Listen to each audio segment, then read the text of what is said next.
আরজিকর কাণ্ডে হাওড়ায় ইডি অভিযান। শুক্রবার সকাল 7টা নাগাদ হাওড়ার সাঁকরাইল বাসুদেবপুর হাটগাছায় বিপ্লব সিং এর বাড়িতে অভিযান চালালো ইডি। আরজিকর হাসপাতালের প্রাক্তন অধ্যক্ষ সন্দীপ ঘোষের বিরুদ্ধে ওঠা আর্থিক দুর্নীতি তদন্তে নেমেছে সিবিআই।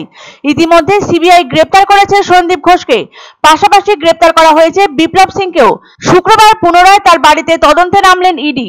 জানা গিয়েছে, ব্যবসায়ী বিপ্লব সিং সন্দীপ ঘোষের অত্যন্ত ঘনিষ্ঠ। মা তারা ট্রেডার্স নামে বিপ্লব সিং এর ওই ব্যবসায়িক প্রতিষ্ঠান আরজিকর হাসপাতালের মেডিকেল ইনস্ট্রুমেন্ট সাপ্লাই করত। আরজিকর মেডিকেলে ইনস্ট্রুমেন্ট সাপ্লাইয়ের ক্ষেত্রে দুর্নীতি ধরা পড়ায় তদন্তে নেমেছে ইডি। এরই পাশাপাশি সাঁকরাইলে কৌশিক কোলের বাড়িতেও অভিযান চালালো ইডি। প্রাথমিকভাবে জানা গিয়েছে, বিপ্লব সিং এর সঙ্গে তার সম্পর্ক রয়েছে এবং মা তারা ট্রেডার্সের সঙ্গে যুক্ত ছিলেন কৌশিক কোলে, তাই তার বাড়িতে অভিযান চালিয়েছে ইডি। আরজিকর মেডিকেল কলেজে প্রাক্তন অধ্যক্ষ সন্দীপ ঘোষকে গ্রেপ্তার করে সিবিআই। সন্দীপের বিরুদ্ধে হাসপাতাল বর্জন, টেন্ডার দুর্নীতি সহ আছে। এই বিষয়ে জিজ্ঞাসাবাদ করা হলে তার জবাবে অসঙ্গতি প্রকাশ পায়। তারপরেই গত সোমবার তাকে গ্রেপ্তার করে কেন্দ্রীয় তদন্তকারী সংস্থা। একই মামলায় গ্রেপ্তার করা হয়েছে হাওড়ার বিপ্লব সিংকে। এবার এই মামলার আসরে নেমেছে ইডি। আরজিকর মেডিকেল কলেজের প্রাক্তন অধ্যক্ষ ডাক্তার সন্দীপ ঘোষের বাড়িতে অভিযান চালিয়েছেন ইডির আধিকারিকরা। সিবিআই এফআইআর করার পরে ইডির তরফে সন্দীপ ঘোষের বিরুদ্ধে ইসিআইআর দায়ের করা হয়। তারপরেই তদন্তে ঝাঁপিয়েছেন ইডির আধিকারিকরা। শুক্রবার ভোরে সন্দীপের বেলেঘাটার বাড়ির সামনে হাজির হন ইডি আধিকারিকরা। তবে মূল দরজায় তালা ঝুলতে দেখা যায়। প্রায় 7:45 পর্যন্ত সেখানে অপেক্ষা করেন আধিকারিকরা। কেন্দ্রীয় বাহিনী ঘিরে ফেলে তার বাড়ি। তল্লাশির পর জানা গিয়েছে, আরজিকরের দুর্নীতির একাধিক নথি রয়েছে সন্দীপের বেলেঘাটার বাড়িতে। সেসবের খোঁজেই এই তল্লাশি। সন্দীপ ঘোষের বাড়ির পাশাপাশি শুক্রবার সকালে হাওড়ার বিপ্লব সিং, কৌশিক কোলে ও সুভাষগ্রামে প্রসূন চট্টোপাধ্যায়ের বাড়িতেও হাজির হয়েছে ইডি। উল্লেখ্য, চিকিৎসা সরঞ্জাম সরবরাহ ব্যবসার সঙ্গে যুক্ত বিপ্লব সিং তার অত্যন্ত ঘনিষ্ঠ কৌশিক। অন্যদিকে প্রসূন চট্টোপাধ্যায় ন্যাশনাল মেডিকেল কলেজে ডেটা এন্ট্রি অপারেটর হিসেবে কাজ করতেন।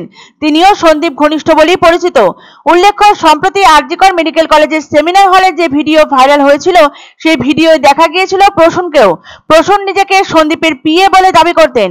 এসব মিলিয়ে আরজিকর মেডিকেলের আর্থিক দুর্নীতির তদন্তে এবার আসরে নামলো এনফোর্সমেন্ট ডিরেক্টরেট। শুক্রবার সকাল থেকে শহর কলকাতা সহ একাধিক জায়গায় দুরন্ত তল্লাশি জারি রেখেছে ইডি। ঠিক জানি না, প্যান কার্ডের কথাটা জানি, প্যান কার্ড করতো, তারপরে ইনকাম ট্যাক্সের কোনো কাজ করতো। ইডিএস, হ্যাঁ ইডিএস সকালবেলায় তো ভোরবেলায় ও জিজ্ঞাসাবাদ করছে। ও তো প্রথম তো ঘরে নাকি গেটে খোলেনি, তারপর তো জিজ্ঞেস করছে। এমনি ছেলে হিসাবে ভালো পাড়ায় এইটুকু নেই। এবার আমরা আমাদের কাজে কর্মে বেরিয়ে যাই, একটু বেশি তো আর কিছু বলতে পারবো না। না, শ্বশুর বাড়ি থেকে উনি হেল্প পায়, এইটুকুই জানি। আনন্দ সংবাদ, আনন্দ সংবাদ। 30 বছরের নির্ভরযোগ্য প্রতিষ্ঠান ইন্দ্রমণি রাইস মিল। আমাদের কয়েকটি জনপ্রিয় ব্র্যান্ড হলো তাজ, বরলি, খুশি ইত্যাদি। আমাদের factory outlet CG trading company, Dinbazar, axis ব্যাংকের পাশে, জলপাইগুড়ি। এখানে সুলভ মূল্যে গুণগত মানের সব ধরনের চাল পাওয়া যায়।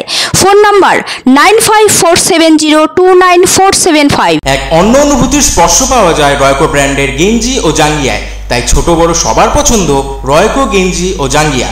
প্রস্তুতকারক জয়মনি হোশিয়ারি, কলকাতা। শুভ সংবাদ, শুভ সংবাদ। ভারত বিখ্যাত জ্যোতিষ হৃদয়ানন্দ শাস্ত্রী এবং জয়িতা শাস্ত্রী আগামী 11 সেপ্টেম্বর বুধবার এবং 12 সেপ্টেম্বর বৃহস্পতিবার জলপাইগুড়িতে যৌথভাবে ভাগ্য বিচার করতে আসছেন। সান হোটেল ডিলা প্রীতম, কদমতলা, জলপাইগুড়ি। বুকিং এর জন্য ফোন করুন 8240020078 এবং 9830667887 নম্বরে।